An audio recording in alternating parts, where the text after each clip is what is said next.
Assalamualaikum warahmatullahi wabarakatuh. Baik, langsung saja saya Sinta Charmanita akan menjelaskan tentang narasi dari film Tari Zamenbar. Dan saya juga akan memberikan komentar tentang kesan, pesan, serta pendapat sebagai orang tua dan guru dalam film Tari Zamenbar. Baik, yang pertama saya akan menjelaskan tentang narasi film Tari Zamenbar. Film ini menceritakan seorang anak kelas 3 sekolah dasar yang bernama Ihsan. Ia mempunyai kesulitan dalam belajar. Nilainya selalu jelek dan sulit mengikuti setiap pelajaran. Akan tetapi, Johan, kakaknya, sangat berbeda dengan Ihsan. Johan sangat pandai dan berprestasi di dalam segala bidang pelajaran. Kedua, orang tua mereka memperlakukan Ihsan seperti anak normal pada umumnya. Mereka belum mengetahui kesulitan belajar yang dialami Ihsan. Kesulitan belajar yang dialami membuat ia menjadi bahan ejekan teman-teman di kelasnya. Bahkan gurunya sering memberikan hukuman karena Ihsan tidak bisa ketika diminta untuk membaca. Pada saat melihat bacaan, huruf-huruf pada bacaan tersebut seolah-olah menari. Ihsan lebih senang bermain dan berimajinasi. Imajinasinya dituangkan melalui gambar, mulai dari melukis di kertas sampai di tembok kamarnya. Setelah mengetahui bahwa tidak ada kemajuan pada Ihsan, ayahnya memindahkan Ihsan ke sekolah asrama. Di sekolah tersebut, para guru memperlakukannya lebih keras dari sekolah sebelumnya. Hal ini membuat ia semakin murung dan terpukul. Ia tetap mendapatkan nilai buruk dalam semua mata pelajaran. Buku, membaca, dan menulis menjadi musuhnya. Semua itu membuat Ihsan semakin depresi, apalagi ia harus tinggal jauh dari orang tuanya.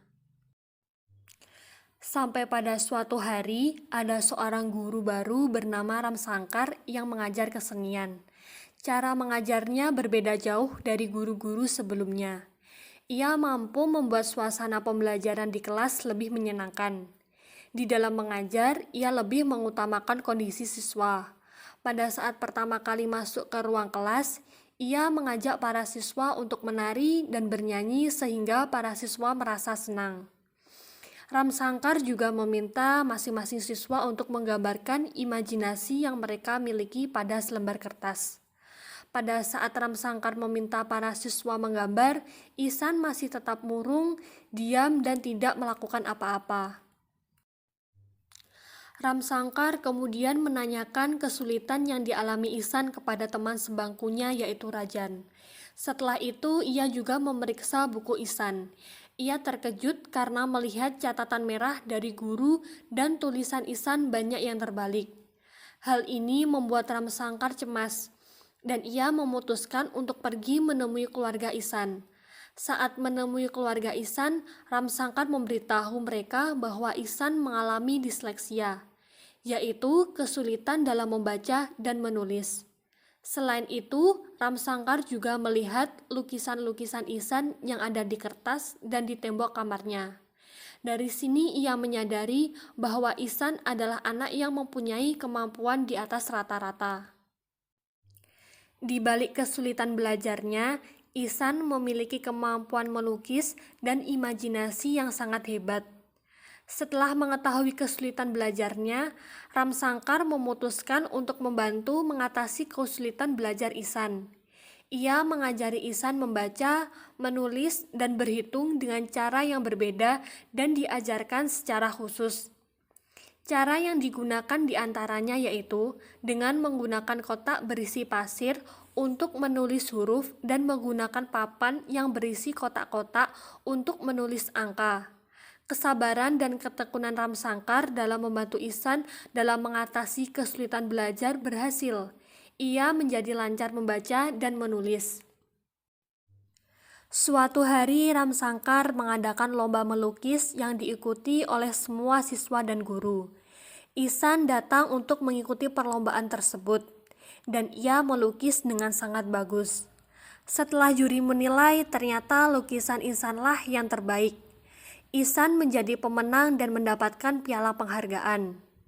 Pada saat libur akhir semester, orang tua Ihsan menjemputnya dan mereka bangga kepada Ihsan karena ia sudah berubah menjadi anak yang pintar.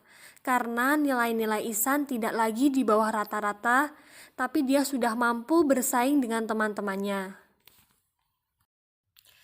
Pesan dan kesan yang saya tangkap dalam film ini adalah mampu menceritakan lika-liku kehidupan seorang anak penderita disleksia dengan segala macam masalah lainnya.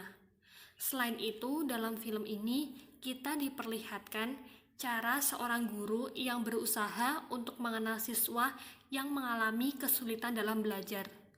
Film ini menguatkan bahwa tidak ada anak yang bodoh, yang ada hanyalah perbedaan bidang kemampuan, kesesuaian cara belajar, dan ketekunan.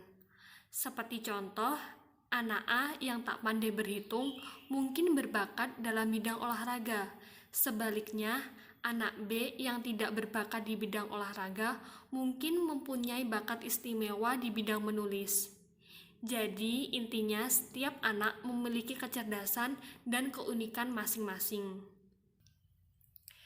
Pendapat saya sebagai orang tua adalah 1. Setiap anak memiliki kemampuan dan bakat yang berbeda. Jangan paksakan anak untuk mencapai ambisi orang tua di luar kemampuannya. 2. Orang tua harus tahu kondisi perkembangan anak dan biarkan ia menjadi dirinya sendiri sesuai bakat alaminya. 3. Jangan jadikan penilaian orang lain menjadi patokan, apalagi membanding-bandingkan anak. 4. Gali kreativitas untuk menerapkan metode belajar sambil bermain, sebab dunia anak penuh permainan bukan tekanan. 5. Terimalah anak berkebutuhan khusus dengan ikhlas. Dukung ia agar tetap percaya pada kemampuannya demi menyongsong hidup di masa yang akan datang. Pendapat saya sebagai seorang guru, mengajar adalah suatu kewajiban.